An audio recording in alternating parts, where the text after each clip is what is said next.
שלום לכולם, היום יש לנו סיפור ממש מיוחד, סיפור מחמם לב שמראה איך משל עתיק יכול לתת לנו, למשפחה, המון רוגע והבנה, דווקא ברגעים של מתח, בזמן הזעקה. אז תראו, איך יכול להיות שסיפור מלפני אלפי שנים על חצוצרות יעזור לנו להרגיש רגועים יותר דווקא היום?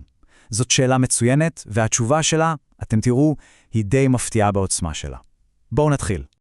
אוקיי, אז הסיפור שלנו מתחיל ברגע שקט ונעים. אנחנו פוגשים ילד חמוד בשם דניאל, הוא פשוט יושב לו, שקוע בספר, עד שפתאום צליל אחד, צליל קצת מוזר מהטלפון של אבא, משנה את כל האווירה בחדר. ודניאל, אתם יודעים, הוא חד הבחנה. הוא ישר קולט שמשהו קורה. הוא רואה את ההורים שלו איך הגוף שלהם זז קצת בחוסר נוחות על הכיסא. זה לא צליל של הודעה רגילה, והתגובה שלהם מיד מדליקה אצלו איזושהי נורה. אז הוא שואל את אבא שלו, אבא, מה זה הצליל הזה? למה נראיתם קצת מודאגים? ופה, אבא של דניאל, יוסף, עושה משהו ממש חכם. במקום לתת תשובה טכנית וקצרה, הוא לוקח את הרגע הזה והופך אותו לסיפור. הוא מתחיל לספר לו משל עתיק. הוא מחבר את ההתראה הקטנה הזאת מהטלפון לחצוצה הראשונה מהתקופה של משה רבנו. יוסף מסביר לו, תקשיב בני היקר. כשהקדוש ברוך הוא ביקש ממשה להכין חצוצרות, הראשונה הייתה בשביל לכנס את הנשיאים, את המנהיגים. מה שהוא בעצם אומר לדניאל זה שהצליל הזה הוא לא צליל של סכנה, אלא יותר כמו קריאה למקבלי ההחלטות, כמו קבינט, להתכונן. זה בעצם צליל של ערכות. אבל אז, בום, השקט נשבר לגמרי. והפעם זה משהו אחר. זה חזק, זה צורם. הזעקה עולה ויורדת, כזאת שממלאה את כל החלל, וזה כבר כן מלחיץ. דניאל כמובן נבהל ושואל את אבא שלו, אוקיי, ומה זה הכל הזה? ופה האבא עושה סדר. הוא מניח את הכל על השולחן, הוא אומר, תראה, זה פשוט. החצוצרה הראשונה ההיא מהמדבר, זה כמו ההתראה שקיבלנו בטלפון. זה סימן למנהיגים. והחצוצרה השנייה הרועשת, זאת ההזקה של עכשיו. וזה סימן לכולנו, אבל ממש לכולנו, פשוט להתאסף יחד במקום בטוח. וזה, חברים, זה הרגע הכי חשוב בסיפור.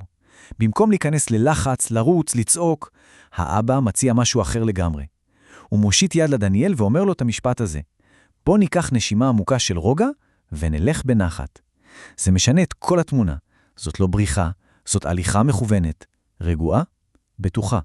וככה, כשהם הולכים יד ביד לכיוון המרחב המוגן, האבא לא עוצר. הוא ממשיך בסיפור, הוא מוסיף עוד דימוי, אפילו עוד יותר חזק, כדי להסביר מה זה בעצם המקום הזה שהם הולכים אליו. הוא מספר לדניאל על ענני הכבוד שבמדבר, אלה שהקיפו והגנו על עם ישראל. ואז הוא אומר לו, דניאל, המקלט הזה שאנחנו נכנסים אליו עכשיו, הוא ענני הכבוד שלנו.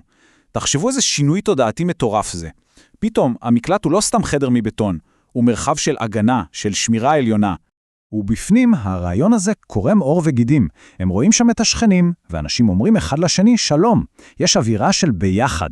ואבא מסביר לדניאל, אתה רואה בן, זה כל הרעיון. להיות ביחד, מאוחדים. המקלט הופך למרכז קהילתי קטן.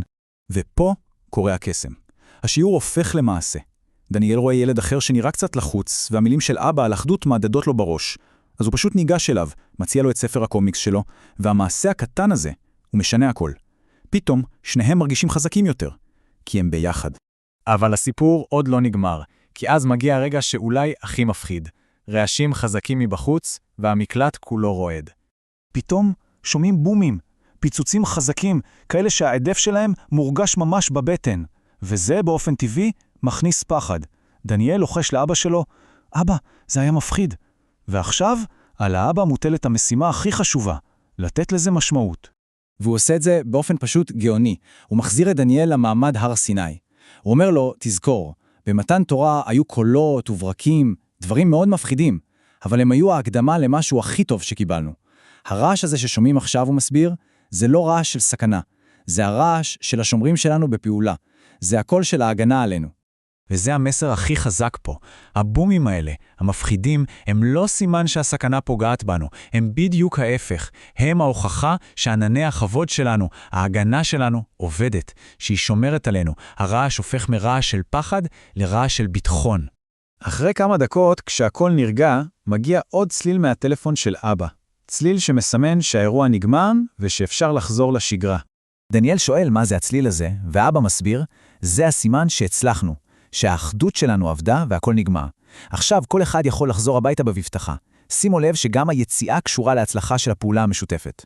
והם לא יוצאים בריצה החוצה, ממש לא. הם חוזרים הביתה בצעדים מדודים, רגועים, ממשיכים את היום שלהם בדיוק מאיפה שהפסיקו, אבל עכשיו עם לב שקט יותר ועם הבנה חדשה. הם לא רק שרדו את זה, הם למדו מזה. אז בואו נסכם את כל זה ל4 צעדים פשוטים שאפשר לזכור וליישם.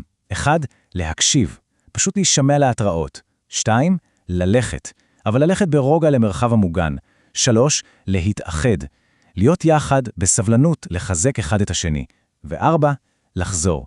וחוזרים לשגרה רק אחרי שמקבלים את ההודעה שזה בטוח. וכל הסיפור הזה בעצם משאיר אותנו עם שאלה אחת גדולה.